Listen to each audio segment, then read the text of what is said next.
எந்த கோயில் வேணாலும் நீ கட்டிடலாம். சிவனாலயம் கட்டுவது, சிவனாலய திருப்பணி செய்வது என்பது சாதாரண விஷயம் அல்ல. அவனை கும்புறதுக்கே அவனுடைய அனுமதி வேணும். அவன் அருளாலே அவன் தாள் வணங்கி, அதெல்லாம் தாண்டி அவனுக்கு திருப்பணி செய்யணும்னா என்ன வேணும்? அவனுடைய பார்வை உனக்கு வேணும். வந்து கேட்பாங்க திருப்பணிக்கு, பொழப்பத்த பைய வந்துட்டான் பாருங்க, பேக்க தூக்கிட்டு திருப்பணியா அப்படின்னு பொண்டாட்டி உள்ள சொல்லிட்டு போவோம். காதுல வாங்காத, அது ஊழ்வினை வந்து அவங்க மூலியமா நம்ம காதுல உறுத்தும். ஏன்னா நீ திருப்பணிக்கு பணம் கொடுத்துட்டீங்கன்னா உன் பாவம் அறுபட்டு போயிடும். இது சத்தியம்.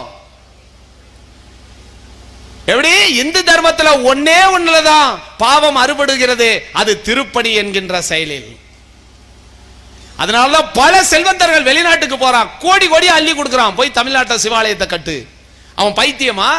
கோடி கோடியா பணத்தை அள்ளி. நீ நினைச்சுக்கிட்டு இருக்க, எங்க இருந்தோ ஒருத்தர் வந்தாரு, ஒரு அம்மா வந்தாங்க, 2 கோடிக்கு கோயில கட்டித்தரேன்ட்டு போயிட்டாங்க, நீ சந்தோஷப்பட்டுக்கிட்டு இருக்க.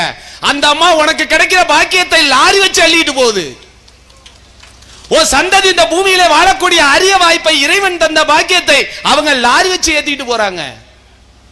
மத்தியானம் ஈரோட்ல இருந்து வந்த அவங்கள சந்திக்கும் போது உள்ளாதான் சொன்னேன், ஐயா நீங்க பணம் கொடுக்க வேண்டாம், என் மக்களை ஒற்றுமைப்படுத்துற.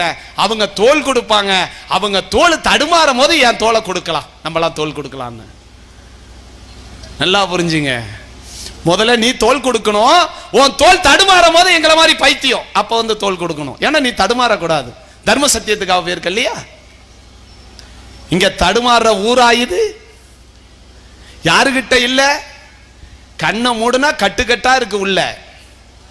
அக்கௌண்ட்ல போட்டது போக போடாது வேற இருப்பு இருக்கு. இதை மாத்த வேற முடியாதான். இந்த பணத்தை வச்சுட்டு என்ன செய்ய போற? என்னையா செய்ய போற? சத்தியமாக சொல்கின்றேன், உங்களுடைய சந்ததிகள் இந்த பூமியிலே வாழையடி வாழையாக 16 செல்வத்தோடு வாழ வேண்டும் என்று சொன்னால் இந்த ஆலயத்தையும் ஆலய சொத்தையும் சத்தியமாக நீங்கள் பாதுகாத்தே ஆக வேண்டும். இது யாருடைய கோயில்? அறநிலைத்துறை கோயில், மடத்து கோயில் இல்லை, இது உங்களுடைய கோயில். அவர்களெல்லாம் அதை நிர்வாகம் செய்யக்கூடிய அறங்காவலர்கள். நீங்கள் முதலாளிகள், சாமியினுடைய குழந்தைகள் நீங்கள் எல்லாம். நீங்கள் இதை பாதுகாத்தே ஆக வேண்டும். இதை நீங்கள் வழிபாடு செய்தே ஆக வேண்டும். இந்த பகுதியில் இன்னைக்கு சொல்ற எழுதி வச்சுங்க. இந்த பகுதியில் உள்ள அத்துணை பேரும் தினந்தோறும் வந்து அந்த மாணிக்கவாசக பெருமானுடைய படியை தொடமோது அப்படி மண்ணை தொட்டு கண்ணுல அப்படி ஒத்திக்கிட்டு உள்ள போங்க. அடுத்த செகண்ட் சாமி கிட்ட போறதுக்கு முன்னாடி உங்க ஆத்மா அங்க போயிடும். சாமி கிட்ட உங்க ஆத்மாவோட சாமி பேசுவாரு. மறுநாள்ல இருந்து உங்களுக்கு சுபிச்சமே துன்பமே கிடையாது.